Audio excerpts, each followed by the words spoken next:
Senator Ron Wyden just delivered one of the sharpest and most revealing moments from the entire Senate Intelligence Committee Worldwide Threats hearing held on March 18, 2026.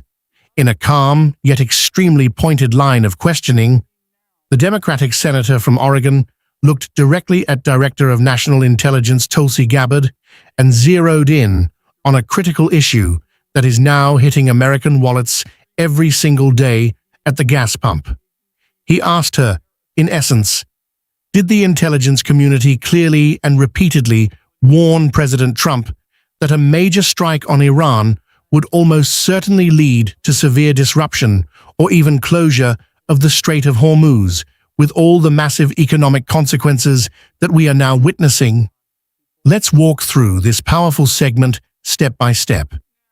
Executing regional strikes and disrupting shipping, particularly energy supplies, through the Strait of Hormuz. In other words, every problem we're seeing now was not only foreseeable, but was actually predicted by the intelligence agencies. So, Director, in the lead up to the start of this war 3 weeks ago, did the intelligence agencies stick to their assessment that in response to an attack, the Iranians had the capability to shut down the Strait of Hormuz? Thank you, Senator Wyden. The intelligence community has continued to provide the president and his team with the intelligence related to this operation in Iran before and on an ongoing basis. So right now, we're in a global energy crisis. We're paying more for gas. The economy is in danger. And it seems to me, and I heard you discuss this with Senator Warner too, that there's a lot of hedging going on with respect to entirely foreseen consequences of the war. And that strikes me, Madam Director, as what amounts to a historic mistake. Now, my second question is, did the intelligence agencies assess that the Iranians could respond to a regime change attack from us by attacking U.S. forces and other Americans in the region?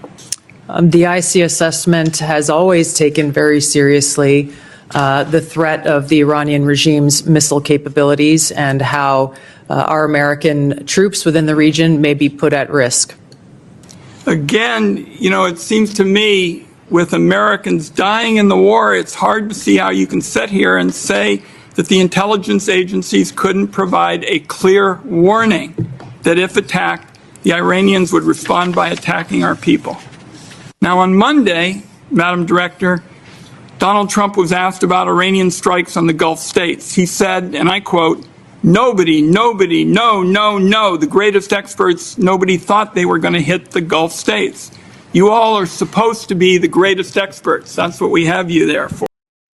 The exact timestamp in the full hearing video is 1:04:11 to 1:06:55. Senator Wyden starts by pulling out prior intelligence community assessments and reading them almost verbatim.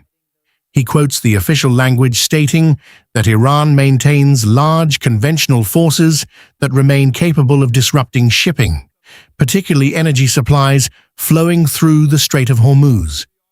He then asks Gabbard very directly whether the intelligence community stood firmly by that assessment just 3 weeks before the United States and Israel launched their strikes on Iranian nuclear facilities and leadership.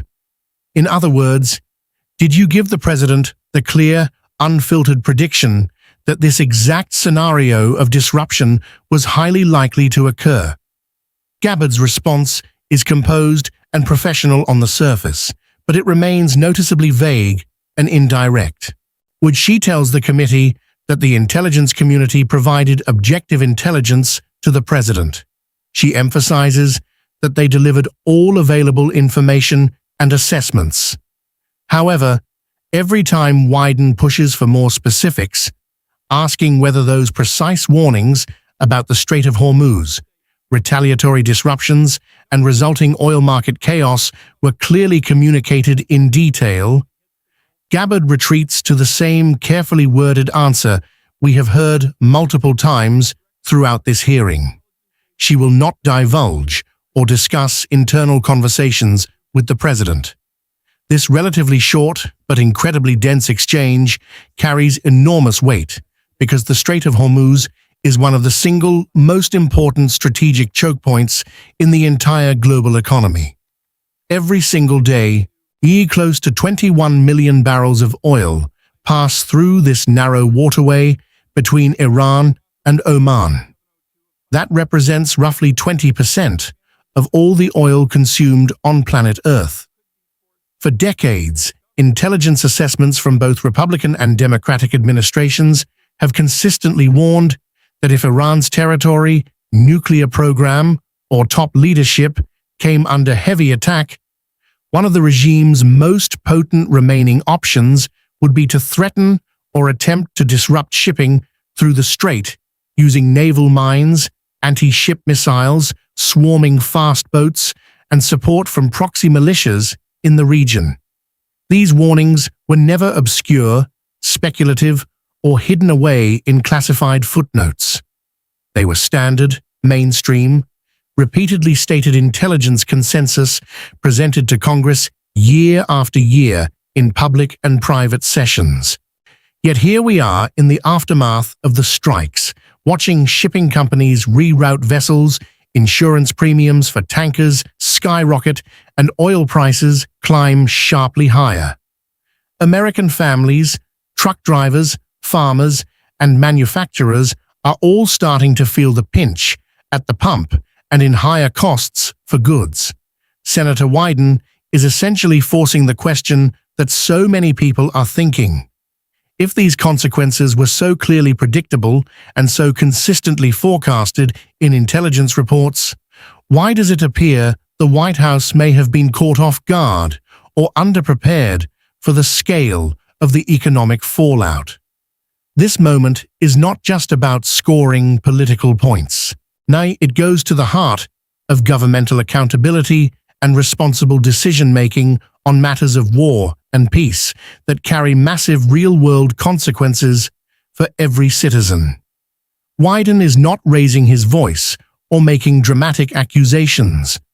Instead, he is methodically confronting the Director of National Intelligence with the community's own past written assessments and simply asking for confirmation that those assessments were fully and accurately conveyed to the President before the decision to strike was finalized. Gabbard's repeated use of the phrase "objective intelligence was provided" sounds reassuring and bureaucratic, but it stops noticeably short of giving the kind of direct, unambiguous yes or no answers the American public deserves on an issue this important. It leaves a lingering sense that while intelligence may have been collected and delivered, the most politically or operationally inconvenient parts might not have been emphasized with the same urgency. When you step back and look at the bigger picture, Iran has been practicing and rehearsing scenarios for disrupting the Strait of Hormuz in its military exercises for more than 20 years. Intelligence officials across multiple administrations have testified about this exact vulnerability on numerous occasions. It was the baseline expectation, not a remote possibility.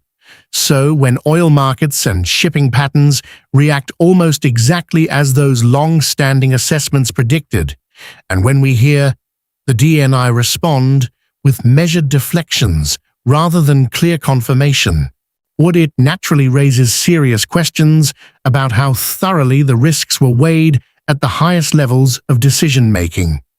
This Wyden-Gabbard exchange also fits into a broader pattern that has become evident across several rounds of questioning in this same hearing.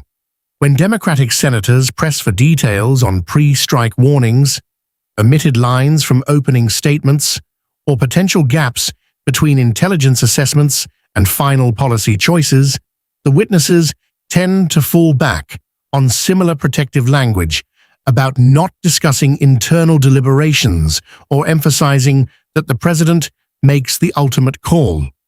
While those answers may be legally and procedurally correct, They create a significant transparency gap at a time when ordinary Americans are directly experiencing the consequences through higher fuel costs and economic uncertainty.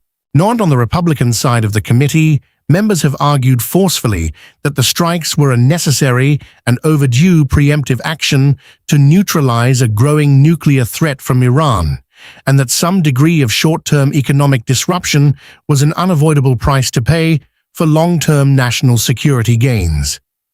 Both sides of this debate contain important elements of truth, yet the public still has every right to expect clear answers about whether all available intelligence, including the most difficult and costly predictions, was fully presented and seriously considered before military action began. Adding another layer of concern, the strategic consequences extend beyond just oil prices. Higher global energy costs are providing a substantial and timely revenue windfall to Russia, which helps sustain its military efforts in Ukraine. But China gains access to discounted Russian oil, while Western economies pay premium prices at market rates. What began as a decisive operation against Iran's nuclear ambitions may have unintentionally created new advantages for America's primary geopolitical competitors. These second- and third-order effects are precisely the kind of outcomes that intelligence communities are expected to flag well in advance. Senator Wyden's approach in this segment stands out because it is calm, fact-based, and grounded entirely in the intelligence community's own previous documentation, rather than speculation or leaks. That methodical style makes Gabbard's non-specific responses stand out even more clearly and makes the entire exchange particularly compelling for anyone following these developments closely. This particular part of the hearing deserves much wider attention than it has received so far because it cuts straight to the core of how high-stakes national security decisions are made in Washington and whether the American people are receiving the full and honest picture when it matters most to their daily lives. If you're finding this kind of detailed line-by-line breakdown of important congressional hearings valuable and want to see more of them on a regular basis, make sure to subscribe to the channel right now and turn on notifications so you never miss a new upload.